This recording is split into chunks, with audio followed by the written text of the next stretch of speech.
Hello and welcome to my channel Study with Pradipto. So some of you have requested me to do a video on how you will prepare for the final exam in this course, like Introduction to Machine Learning. Okay. So in this video, I will share my experience of giving the exam in the previous session that was started from January 2024. Okay. So I will discuss about which type of question might come in the exam. Okay, to clear the certificate exam in this course a little different, because if you see the lecture is not clearly understandable, so you might face some difficulties in understanding some concepts. So in this video what I do, I will first try to clear some of your concepts. Okay, and I will try to solve some questions, and which includes some numerical problems as well. So please go through the video, don't skip it. Okay, now, coming to the exam pattern, there would be only MCQ and MSQ questions. Okay, the questions you faced in your assignment, in the same way you will face the questions in the final exam. Okay, MCQ means the only one option will be correct, and MSQ means more than one option would be correct. Okay, there will be 50 questions of 2 marks each, and the questions will be divided into three sections: section A, section B, section C. Section A will consist 10 questions of 2 marks, that means 20 marks. Section B will consist 15 questions, and section C will consist 25 questions. There will be no negative marking, so don't leave any questions unattempted. Please attempt it. Okay, now coming to the actual topic, look at this question. They have asked that what is or are the examples of unsupervised learning. They give some options. Okay, in the assignment you will find that there is a question which asks that what are the examples of supervised learning. What NPTEL can do in the final exam, they can give the same example, that means same options, and they might ask that what are the examples of unsupervised learning. Okay, so if you know the supervised learning, unsupervised learning, and reinforcement learning well, then you can surely answer the questions. Okay, so let us first know what is supervised learning. Okay, now look into the picture. There are some label data of apple, strawberry. Okay, now the input is known.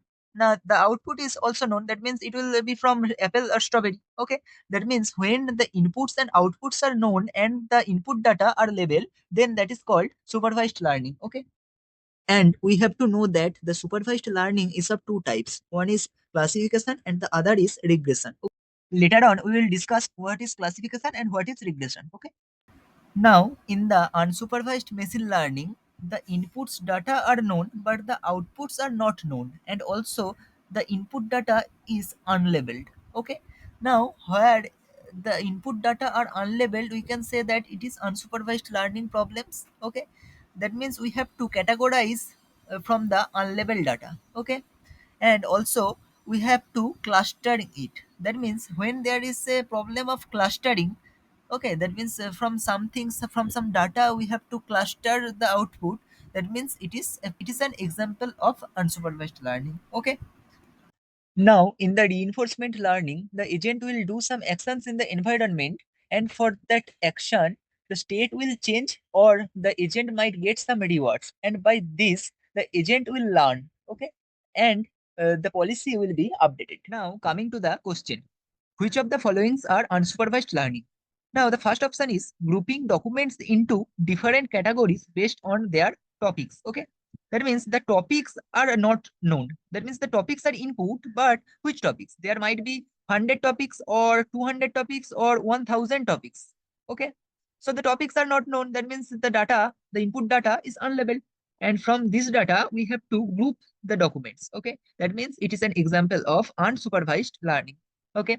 Now, the second option is forecasting the hourly temperature in a city based on historical temperature pattern. Okay, that means the input is, what is the input? The input is the historical temperature patterns, and the output is hourly temperature. That means the input is known and the output is known. In the first option, the inputs are known, that is topics, but the output are not known because what topics it is? No topics is mentioned. But in the second case, the input is temperature and the output is hourly temperature. And both, that means the input is label because historical temperature patterns, it is said. So it is supervised learning. Okay. In option D, in option E, you find that identifying different species of animals from images. That means there is some images of cat, dogs, tigers. That means some images of animals are given. That means this is the input, and the output is different species. That means we are identifying different species from the label input. So that means it is also supervised learning. Okay. Now come back to the option C, identifying close-knit communities of people in a social network. That means social network is the input, and there are so many communities. Okay, that means all the communities are not labeled. Okay, here temperature are labeled, here animals images are labeled data, but the social network means in the social network there is different communities, so it is unlabeled data. That means it is unsupervised learning. Okay, and option D, in case of option D, training an autonomous agent to drive a vehicle. That means agent. What it is? It is reinforcement learning. Okay, that means option D are reinforcement learning. Option A and option C are unsupervised learning, and option B and option E are supervised learning. Example. Okay. Now, in the questions which is given in the assignment, which of the following are supervised learning problems? Okay. History. Okay. Clustering Spotify users based on their listening history. That means the history is the input here. Okay. And we are clustering the users. Okay. That means we said that in case of clustering, it is unsupervised learning. Okay. That means it will not be the answers because supervised learning we have to find. Now, weather forecast using data collected by satellite. That means satellite data is the input here and which is labeled. So from that, we are finding the weather forecast. That means it is supervised learning. Predicting tuberculosis using patient's chest X-ray. Predicting the tuberculosis. That means this is from a label data. We are finding the output, and the output is known. That is predicting tuberculosis. The input is known. That is chest X-ray. Here in option B, the collected data from the satellite is known, and the weather forecast we have to find. That means the output is also known. So option B and option C are supervised learning. And in the option D, training a humanoid to walk using a reward system. Here, reward means it is reinforcement learning. Okay. So there is another type of question which might come in your NPTEL final exam. That is, which of the following is or are regression tasks? Okay. That means we know that supervised learning is of two types. One is classification and the another is regression. So the questions might be from regression or might be from classification. Okay. That means in these four options, some are regression tasks and some are classification tasks. So how we can separate this? Okay. Now, if you notice the first option, that predicting whether or not a customer will repay a loan based on their credit history. That means there is two options. The customer will repay the loan or not repay the loan, but it is not a numerical value. Okay. That means it is a classification. Okay. And so in option B, forecasting the amount of rainfall in a given place is there. So the amount of rainfall, that is a numerical value. Okay. So when it is a numerical value, so it will be a regression task. Okay.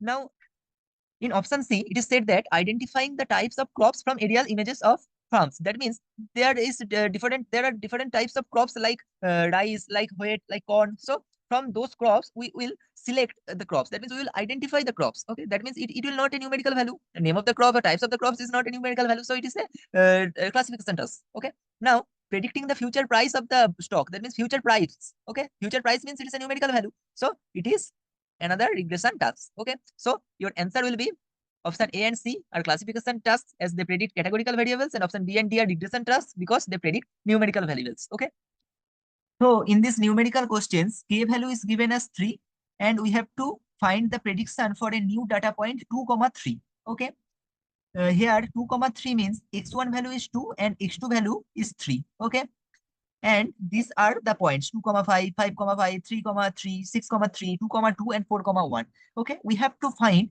three nearest point to this data point. That means by this equation, 2 minus 2 whole square plus 5 minus 3 whole square is equal to 4. Like that, we have to find three nearest point to this data point. Like suppose this is 1 point, we get this is 1 point, we get 2, 3.4, and 2, 3, and 2.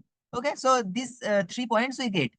These are the nearest points from this new data point. Okay, so after we get these 3 points, then we have to do the average of these 3 points. Okay, and then we will get this answer. Okay, so 2.8 will be the answer. Another type of questions we find in the assignment, that a figure is given and this type of questions asked, that which of the two functions overfit the training data, and another question is which of the following two functions will yield higher training error. Okay, now overfit the data is if we notice the curve F2, then we will see that in this portion, that means in this side there is 13 red balls. If we count the number of balls, then we will find that there are 13 red balls. Okay, and in this side there is only 9 green balls. Okay, sorry, 11 green balls. Okay, that means this will overfit the training data function F2. Okay, now which of the following two functions will yield higher training error? If we find that for the F1 line, in this side of the F1 line, there is green balls, and in this side of the F1 lines, there is red balls, and along with the red balls, there are two green balls as well. So that means that there is a higher training error in this case. That means in case of F1, but in case of F2, if we find that in one side of the F2 curve, there is only red balls, and in the other side of the F2 curve, there is only green balls. So error will be less in F2 in respect to F1. Okay, that means the F1 will be your answer. If you want more this type of questions, then comment below, and please like, share with your friends who are doing this course, and please subscribe my channel if you get some help from this video. Thank you.